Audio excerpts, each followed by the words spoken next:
Mike here from Treasury Recruitment Company. I am here to tell you this is a solo podcast. I haven't done one of these in, a couple of years now, because each and every week I talk to treasurers about how they started their careers, where they are now, and where they see both themselves and treasury profession go to next. One of the key questions I get asked is about their salaries. Mike, they say, can you tell us about the state of the market? Can you give me some advice about my salary? I'm like, yeah, no problem. Well, I've done this for you, and we've developed our salary survey. We started it way back in 2003. We've grown it now to 1,600 treasury professionals globally. It's incredible. And thank you very much for all your contribution.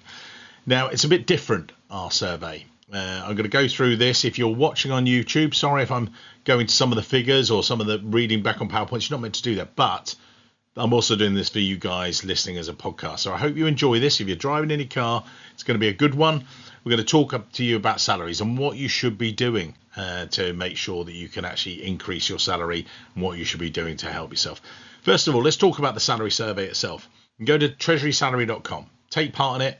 It takes you less than 2 minutes start to finish. If you've already done it once, you then just take part every 6 months, do a quick update of yourself. We've kept it to 30 seconds. And boom, you're part of our survey. It just rolls and rolls. We started a few years ago. We got up to we had about 600-700. Then the next one was 1,000, broke the 1,000 barrier. Then got to 1,200. Most recently, back in January this year, it was 1,300. Now we've had another 300. Oh my goodness! Thank you very much for joining us. Difference with ours: it's real data from you, real treasury professionals, not estimates. Not the stupidness that I see out there. What's the point of doing a salary survey that says, treasury manager, they get paid 70,000 to 170,000. Global treasurer, 200 to 450. I saw on someone's survey the other day. I'm like, really, guys, please. These are treasury professionals. They haven't got time to listen to this BS. And also the other bits. So there's no spin, real numbers. And I verify everyone, or me or one of my team. In fact, in this one, I verified everyone to make sure that everyone is real and they are in Treasury. Now, in addition to that, someone asked me the other day, so, well, hang on, what is a treasurer at one place? And they call themselves a treasurer. It might be a treasury analyst in comparison to us, or might be a global treasurer, because different titles mean different things. I said, well, I use a little known thing called my 25 years plus of treasury recruitment experience, and I put people into the right data set and into the right level. So we actually have, I put them into the different buckets, if you like. We take data from right the way across, from UK, Europe, and the USA. Another thing about going back to job titles, what someone might call a treasurer, someone else might call a global treasurer. What's the difference? Well, a couple of different things. Actually, let's go through. Actually, assistant treasurer to deputy treasurer. What's the difference? Well, one assists, one deputises. Okay, thanks for that. No, just very quickly, when I'm actually looking at people, if someone is an assistant treasurer, they generally have to defer to the treasurer or someone more senior themselves to make a decision. Say, to push the button, I need to trade that, or I need to do this bond. If you're a deputy, and you will do that yourself. You will basically be one step off the treasurer, and you will have greater authority. So going into the treasurer level role, I have a number of treasurers, group treasurers, that take part in the survey. If you are, and I say this a lot on our website, if you're a treasurer and you might look after a housing association, you are a treasurer. But do you run 5 different treasury teams across the world and have a team of 80 plus? No, you don't. You're not a global treasurer. So we make a distinction there. And if people want to know where do you see me fitting, just call us. That's one of the key things. We do all benchmarking, all different levels. They go from treasury analyst to global treasurer. And that's one of the key things. And we've kept on building up this data. So it's going from there. Now, let's go on to the next slide. Yes, here we go. Scope of the data. All levels, we include base, bonus, and total compensation. We don't for the more senior levels. Someone asked me the other day about long-term incentive plan, mature, and all the different things, of the handcuffs you might get at those levels with different different packages. No, we don't do a full assessment of that. In the US, if you want that, one of the key things I would say is maybe use the AFP. It's a brilliant study, and really they've got a research team of many people doing it. We don't. And this is data collected. You can't actually see it behind here.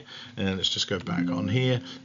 It's from July. Yeah, it's basically up to July. And anyone that is over a year old and their data is out of date, and we actually roll them off.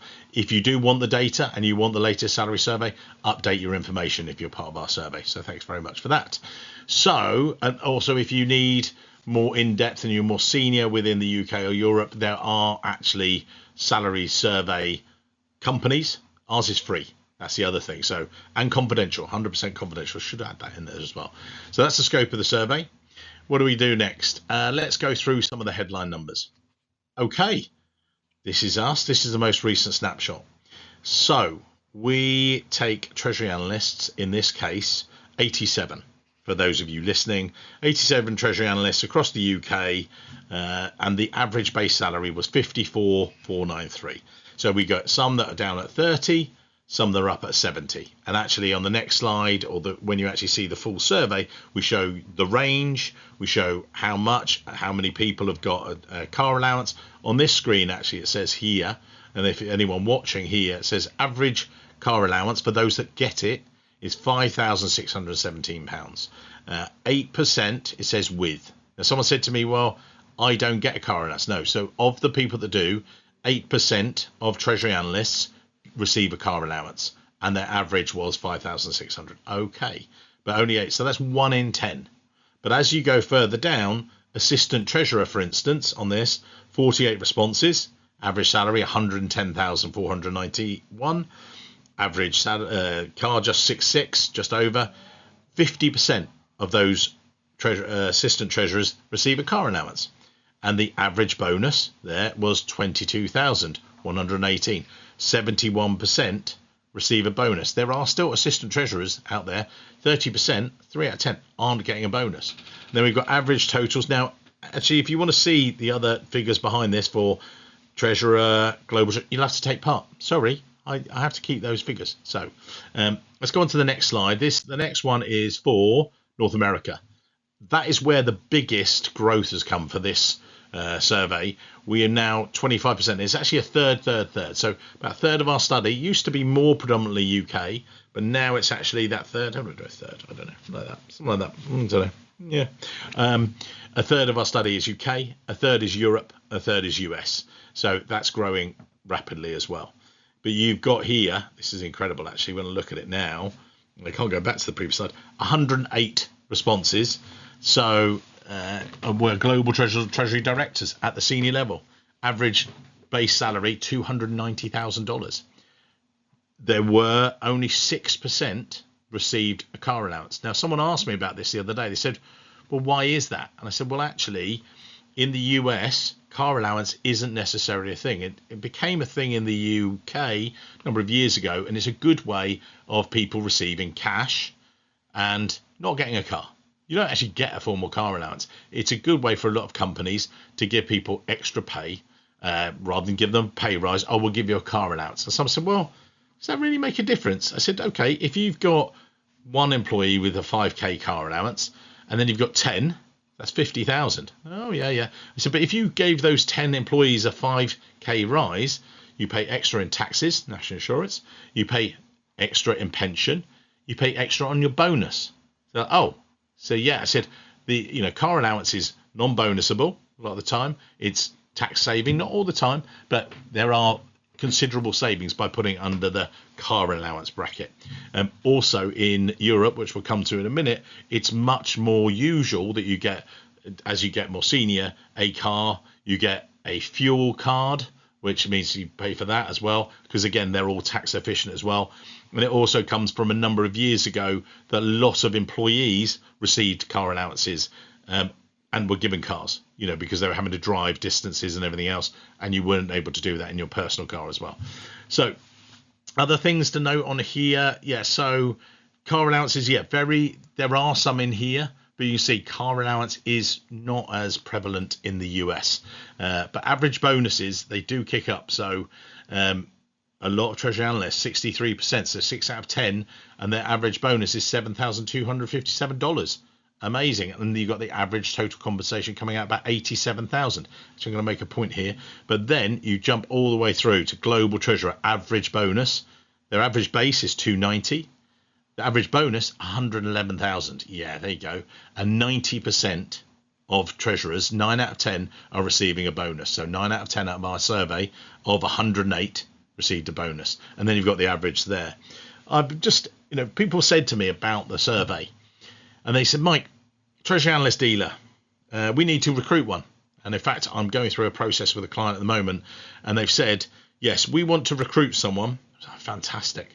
They went, it's a senior Treasury Analyst Dealer, so it's going to sit between analyst and it's going to manager. I'm like, okay. And they said, yeah, we want to pay $90,000. I'm like, okay, 90,000. So you want a below average senior treasury analyst, right? They went, no, we want an above average one. We want a really good one. Thank you. Okay, so you're going to pay them below the average salary. Oh, are we? And I said, yeah.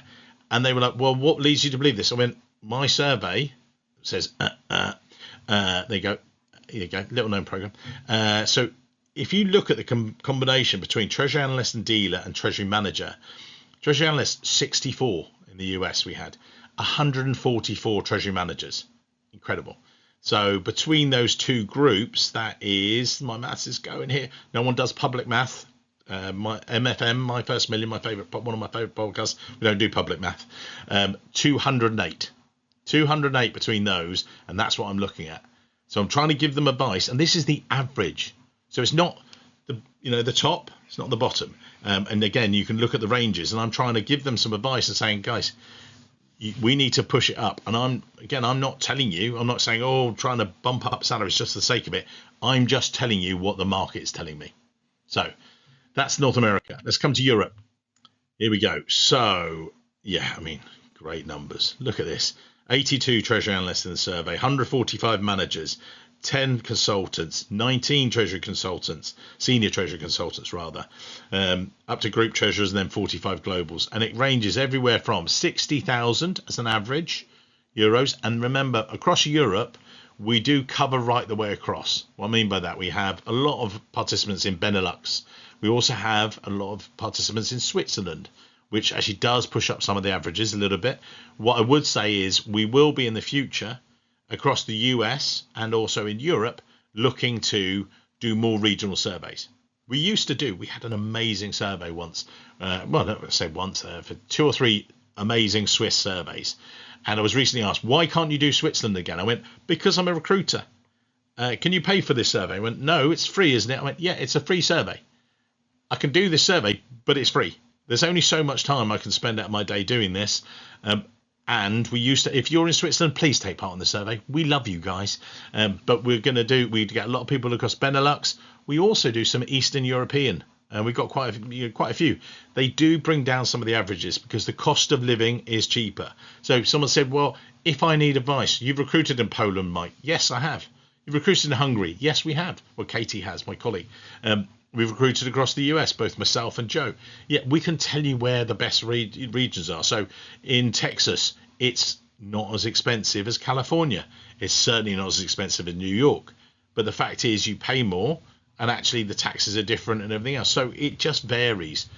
I'm here as the expert. You need advice, you call me. You take part in the salary survey, treasurysalary.com. Okay, other things are important. Let's give you some actual other things. So over the past 6 months, what have I seen? Within the UK, Treasury analyst salaries have risen by 25% since January. Does that mean they've been given big pay rises? Some of them have. I have seen some rises and Treasury analysts catching up with the market, if you like. They were slightly underpaid before, and now I see them actually rising at the more junior levels. Also, what we have got, I can't go back to the stuff. No, I can't go back to the slide. But actually, what you will find is that actually we've got a bigger sample size. That is the thing. Our sample size has grown at the analyst level. But we've seen increases across all multiple levels, and it varies. So when you go there, you can look at treasurysalary.com. You'll get access to the January snapshot. We'll run it. We've just run it now, as I say, in July, end of July. We will also then have it next year. and we will be running it in January. So as soon as you take part in it, you then become part of the ecosystem, if you like. So what are we seeing here? Base, bonus, and total contract for all levels. So yeah, all regions, they're all coming up. So there is a gradual uplift. Is it keeping pace with inflation? It depends on the region. Again, I wouldn't say it is actually. So I want to keep moving on. Anyone listening? So regional US. Yeah, the US really does lead in senior role salaries. It really is, there. When people are asking me, well, I'm a treasury, I'm looking for this treasurer role. I am seeing I'm recruiting some senior level roles on the East Coast of the US. If you're interested, let us know. But what I am seeing is a real rise. And people said, oh, wow. Yeah, but so are costs. Inflation's going up. Cost of living is going up. So it's keeping pace. I would say it is actually going a little bit higher on the East Coast. I'm actually seeing it, which is great. So people in the real cost of living are actually rising a little bit. However, I would say in some of the other areas, I'm seeing some of the roles in Texas, for instance, we've been working on, they've drifted down a little bit. People are saying, right, instead of us looking for someone with 3 to 5 years experience, I'll look for 1.5 to 2 years and we'll train them up a little bit ourselves. UK is very competitive, analyst and manager levels. That's one of the key things. And Europe, as it says, sits between the UK and US. So if you're looking to recruit someone, we've got another client we're dealing with. They said, right, if I want to recruit them in the UK, what would the salary be? And I'd be going, so right, treasury manager, you're looking at probably about 80 to 90, depending on the level of experience you need. If you need an analyst, we can go to this level and drop it down. So earlier. But I said, actually, if you want it in Dublin, where we've talked about it, you're going to probably add you're going to move it from 90,000 to probably about 110,000 euros, again, depending on similar level of experience. It's a smaller talent pool as well, people out there. So yeah, you might want to bear that in mind. And they're looking at both. So we're here to give that advice, sort of thing. So it's not a sales pitch. It's I'm just showing you. I'm just telling you. We do a weather vane of the market and stuff. Keep it going. Working from home. Oh, yes. That big one. Is everyone mandated and going back to the office? No. Well, some people are going back to the office a little bit more. Over 60%, I'm seeing a hybrid globally. When we look at all this, everyone, there are some remote roles. If you want a remote role, we don't do them. Yeah, there you go. I've said it. We don't do it. Treasury, by its very nature, as I say often, is collaborative. If you actually want to work in Treasury, you got to play nicely. You got to work with others, and that's one of the key things. You can't really see it. Apologies for anyone looking. It says here, return to work mandatory limited. It is actually limited. People aren't returning to work and being made to, even though there's a mandate. I'm seeing people drifting back in. Maybe they were going in 2 days a week. Now they're 3 days a week. I think that's more a pressure sometimes of senior management of saying, we've got this big office building, guys, you've got to get back in and use it. But the good thing is with Treasury professionals, I'm seeing you're back in the office Tuesday, Wednesday, Thursday, and there's some flexibility. Some of the more senior roles I'm recruiting, the treasurers are going back in. I talked to someone the other day, one of my treasurers on my podcast said, I'm in 5 days a week. He said, I did 20 minutes from work. It's easier for me to go there. He said, it's not mandatory. I'm not telling people they have to come here. And some weeks, he said, I work 2 to 3 days a week in the office, and then I'm working from home the other days. But he said, if I want to be with the team, if I want to give them coaching, it's a lot easier for me to be there. So fully remote, yeah, slightly drifting down. Do I think it's going to go away fully remote? No. But I think it is going to, in Treasury in particular, I think it is going down a bit further. So we're going to talk about this. I'm going to say good leadership, strongly linked. Yes. So next ones. Work-life balance. Yeah. I saw a made-up salary survey. Luckily, they're not a proper rival of ours. I would have just freaked out, to be honest. And sometimes I do. When I see this, I've been ranking the reason people are happy. We ask, our survey isn't just salaries. It's actually a market survey as well. So we ask a couple of questions. Firstly, we ask, how many days a week are you in the office? How many days a week would the company like you to be in the office? How many days a week would you like to be in the office? There's a bit of we are seeing that companies want people in 3 to 4. We are seeing that actually people are in 2 to 3 days. So that's an interesting dynamic. I still think there's some tension, but I think most people have worked it out. In Europe, it's an average 2 days a week, just before I forget, 3 days a week in the UK, and it's 4 days a week, funnily enough, in the US, where I thought it would be the other way around, but it's not. US, a lot more people are going in 3 to 4 days. But then people about being who's happy now and stuff. We do various bits, and this survey said, oh, the reason for people's happiness and unhappiness is salary. What a load of codswallop. Yeah, good word. The fact is, it's not true. People don't go to work for their salary.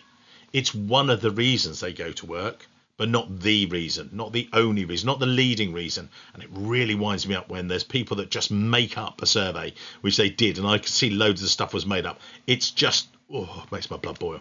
Why? Because when I've spoken to candidates, when I've spoken to clients, it's salary ranks lower than autonomy and meaningful work. People want work-life balance, career progression, team culture.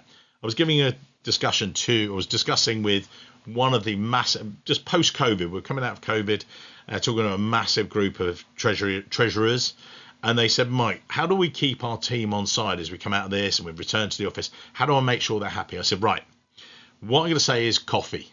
Okay, what? I said, have a coffee with them.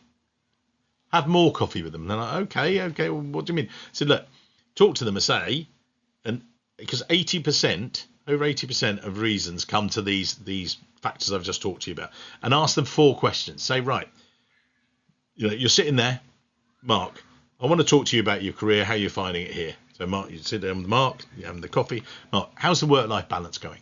Okay, well, that's it. Well, actually, I'm finding that's a bit of a challenge. Or okay, let's try and see what we can do with that. Career progression. What's your next step? How am I going to help you with your career? I'm your treasurer. I'm going to help you step up the ladder. How are you finding the team? How are you fitting in with them? And then how much meaningful work? How much are we giving you independent work to do? Do you know what? It will make over 80% of your problems go away. There will still be 1 in 5, 1 in 10. It's the right time to move. And there is also a time to move for people. So I wouldn't worry about it. People are going to move. It's the right time to move. They will move. And if you need advice about moving, contact us. That's why we can do it. I've actually talked to a candidate just today, and I was saying to her, look, it seems like you are at the end of, you've been with your company for 7 years. You've made 1 step. You love that role. Then she made the 2nd step. It was a great, and I said, is there anything else? Well, no, I'm at the end of my runway with this company. I like this company. I've enjoyed the job, but actually there's limited progression for me now. I went, it's time to move. And they were like, oh, but I'm not desperate to move. I said, you don't need to be. This is another tip as well. She said, so when's the right time for me to look? And I went, yesterday. Okay. And she was saying, well, I said, no, what you can do is, brush up your LinkedIn profile, start to be open to ideas. Before, she was like, if an opportunity, no, I'm not interested. Now, she doesn't need to leave. Said she can actually just have a conversation. There's no reason why you couldn't actually look at that as well. Our podcast is sponsored by ICD. ICD are an independent platform trusted by thousands of treasury professionals worldwide to manage short-term investments. One global treasurer recently told me it was one of the smartest technology decisions they've made. No license fees, rapid setup, and tangible returns. If you're looking for a smarter, simpler way to manage your liquidity, then head to find out more at our partners page, treasuryrecruitment.com/partners, and find out much more. Let's get back to the episode. Okay, so I want to keep to time.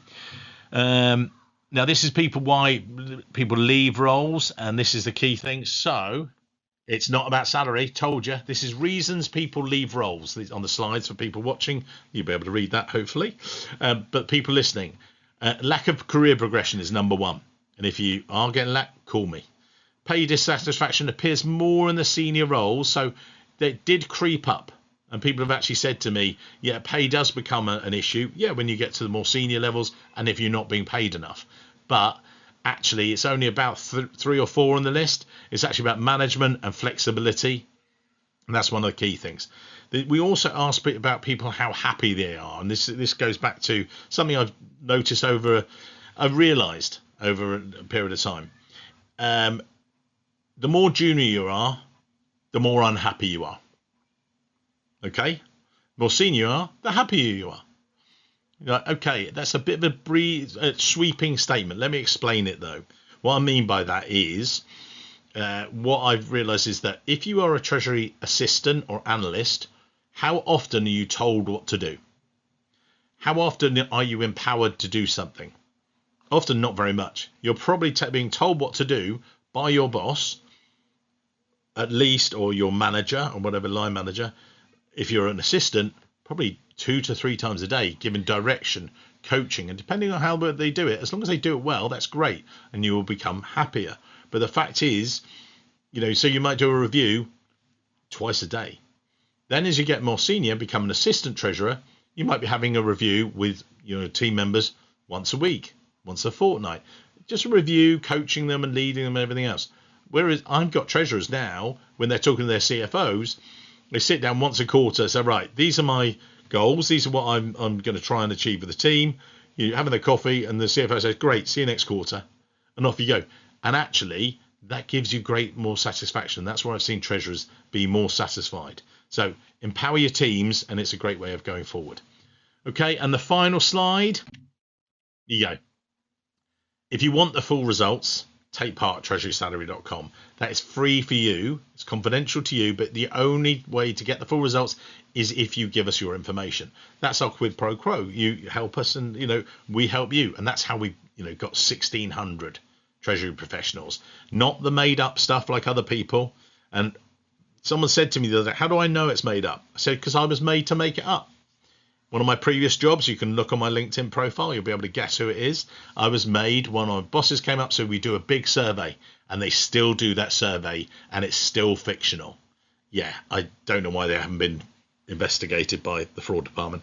Basically, they said, right, what's the most junior treasury analyst you know? What's the most senior? Okay, that's your range. How many have you got roughly? And they just finger in the air. Yeah, we had a good idea, but it wasn't real, and it didn't track. And it just got me mad. So I'm going to stay off my high horse in there, but ours is real, and your participation makes the data stronger. Please share the survey with your network. Tell them about how good it is. It's free. It keeps on helping you. And we're at 1,600. I'm going to get to 2,000 maybe by Christmas 2025. That will be my Christmas present to me, from you guys to me. Thank you very much. Looking forward to seeing all the events coming up. We're recording this in the summer of 2025. So we got Chicago, New York, then we have Eurofinance, then we have AFP this year in Boston. Looking forward to speaking there. Great session. Then we're back to London, and then we got the Netherlands rounding off the year. So we've got some great events. Come and see us. If you want to know about salaries and you don't want to talk about it at the event, drop me an email, and mike@treasuryrecruitment.com. But thank you very much for this week, and we'll be back to normal services. We'll resume next week with a podcast interview with another amazing treasurer. Thanks very much for all your time. Cheers. Today's episode of the Treasury Career Corner was brought to you with the support of our partners ICD.